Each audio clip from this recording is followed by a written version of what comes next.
எதுவரை வாழ்க்கை அழைக்கிறதோ அதுவரை நாமும் சென்றிடுவோம்.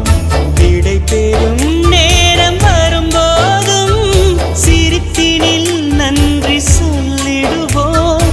பரவசம், இந்த பரவசம் எந்நாளும் நெஞ்சில் தீராமல் எங்கே வாழுமே.